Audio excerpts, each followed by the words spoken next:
గురుకుల పాఠశాలలో జ్వరాలు ప్రబలిన వెంటనే యంత్రాంగం మొత్తం అప్రమత్తమైందని మంత్రి ఆనం పేర్కొన్నారు. ఆత్మకూరులోని బాలికల గురుకుల పాఠశాలను ఆయన సందర్శించారు.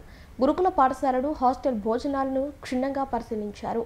ఈ సందర్భంగా ఆయన మాట్లాడుతూ ప్రస్తుతం విద్యార్థులందరూ ఆరోగ్యంగా ఉన్నారని, తిరిగి పాఠశాలకు వస్తున్నారని అన్నారు. విద్యార్థులకు ఆత్మకూరు జిల్లా ఆసుపత్రిలో మెరుగైన వైద్య సౌకర్యాలు అందించామని, నిరంతరం వైద్యులు విద్యార్థుల ఆరోగ్య పరిస్థితిని ఎప్పటికప్పుడు పరిశీలిస్తూ వైద్య చికిత్స అందిస్తున్నారని ఆయన పేర్కొన్నారు. ప్రభుత్వ బాలికల గురుకుల పాఠశాల గడిచిన వారం రోజులుగా అనేక రకాలైనటువంటి వార్తలు రావడం, మీడియాలో కూడా పెద్ద ఎత్తున ప్రచారం చేయడం, దీనికి తగ్గట్టుగా ప్రభుత్వం స్పందించి జాయింట్ కలెక్టర్, డిఈఓ గారి స్థాయి లాంటి నాయకులు, అధికారులందరూ, జిల్లా అధికారులందరూ రావడం జరిగింది. స్థానికంగా పార్టీ నాయకులు, వాళ్ళతోటి స్థానిక సంస్థల ప్రజాప్రతినిధులు అందరూ కూడా వచ్చి ఇక్కడ ఉన్నటువంటి విద్యార్థులకు తోడుగా ఉండడం జరుగుతుంది. మీడియా కానీ, అలాగే ఈ యొక్క విద్యా సంస్థ యొక్క అధికార యంత్రాంగం, ఆత్మకూరు ఆర్డీఓ, డిఎస్పి, మన జీజీహెచ్ హాస్పిటల్కి సంబంధించినటువంటి సూపరింటెండెంట్ గారు, డిఎంఎన్హెచ్ఓ అందరూ కూడా ప్రత్యేక శ్రద్ధ తీసుకోవడం కూడా జరిగింది. ఎప్పటికప్పుడు సమస్యలు లేకుండా చేయడానికి ప్రయత్నం చేస్తున్న కొంత కలవరపాటు, కొంత ఆవేదన ఇక్కడ ఎక్కువగా కనిపిస్తూ ఉంది. దాదాపు 434 మంది ఉండాల్సినటువంటి ఈ విద్యాలయంలో జ్వరంతో బాధపడుతూ ఇళ్ళకి వెళ్ళిన వాళ్ళు కానీ, ఇళ్ళకి వెళ్ళి నయం చేయించుకుంటామని తల్లిదండ్రులు వచ్చి వాళ్ళు తీసుకువెళ్ళిన వాళ్ళు కానీ 115 మంది వెళ్ళడం జరిగింది. చాలామందికి నయమైంది, కొంతమంది తిరిగి వస్తున్నారు, కొంతమంది ఇంకా 2-3 రోజుల తర్వాత పిల్లల్ని పంపిస్తామని చెప్పి పేరెంట్స్ కూడా చెప్పడం జరుగుతుంది. ఇక్కడి నుంచి జీజీహెచ్ హాస్పిటల్ వెళ్ళి చికిత్స పొందిన వాళ్ళు 11 మంది, వాళ్ళని కూడా అందరినీ డిశ్చార్జ్ చేశారు.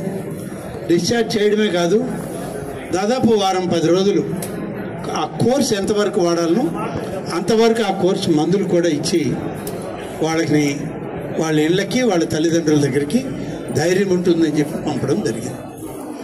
ఇవాళ ఇక్కడికి వచ్చినప్పుడు కూడా డిఓ గారు ఉన్నారు, ఆర్డీఓ గారు ఉన్నారు, డిఎస్పి గారు, ఇతర అధికారులు, ముఖ్యంగా స్కూల్ ఇన్ఛార్జ్ ప్రిన్సిపల్ గారు, ఇన్ఛార్జ్ వార్డెన్ గారు, వీళ్ళందరూ కేర్ టేకర్ అందరూ ఉన్నారు.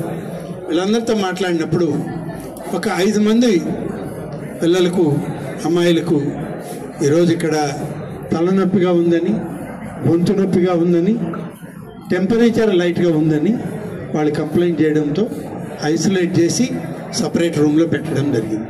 జనరల్గా మనకి తెలుసు, వర్షాకాలం సమీపించేటప్పుడు, అధిక వర్షాలు పడేటప్పుడు కూడా గ్రామాల్లో ఒక్కొక్క దగ్గర ఇటువంటి సమస్యలు వస్తూనే ఉంటాయి. వచ్చినా ఇవాళ మన అధీనంలో ప్రభుత్వ పర్యవేక్షణలో, అధికారులు పర్యవేక్షణలో ఉన్నటువంటి బిడ్డల్ని జాగ్రత్తగా చూసుకోవాల్సిన బాధ్యత ప్రభుత్వం మీద ఉంది, అధికార యంత్రాంగం మా మీద అంతా కూడా ఉంది. ఇవన్నీ ఒక వ్యక్తి అయితే, గతంలో లేనిది ఇక్కడ కొత్తది ఒకటి చూశాను నేను. అదేంటంటే డంపింగ్ యార్డ్. ఈ డంపింగ్ యార్డ్ ఎప్పుడు వచ్చిందో నాకు తెలియదు. నేను గతంలో ఇక్కడ ఉన్నప్పుడు డంపింగ్ యార్డ్ ఇక్కడ లేదు. కొత్తగా డంపింగ్ యార్డ్ పెట్టారు గతంలో. ఎందుకు పెట్టారు, ఎవరు పెట్టారు అనేది చర్చ నాకు అవసరం లేదు. ఇవాళ డంపింగ్ యార్డ్ షిఫ్ట్ చేయమన్నారు. ఊరికి దూరంగా డంపింగ్ యార్డ్కి భూమి ఇచ్చాం. ఆ భూమికి వెంటనే ఇక్కడ ఉన్న చెత్త అంతా బయటికి తోలమని చెప్పాం. దీనికి ప్రభుత్వ పథకం నుంచి డబ్బు కూడా ఇచ్చాం. వాళ్ళు స్లోగా చేస్తున్నారని నా నోటీసులో పెడితే పిలిచి కనీసం ఒక 2-3 రోజుల లోపల మొత్తం ఇక్కడ ఉన్నటువంటి డంపింగ్ ఇదంతా తీసుకెళ్లి ప్రభుత్వం ఎక్కడైతే వాళ్ళకి ఇచ్చిందో అక్కడికి షిఫ్ట్ చేయమని కూడా ఆర్డర్స్ ఇవ్వడం జరిగింది.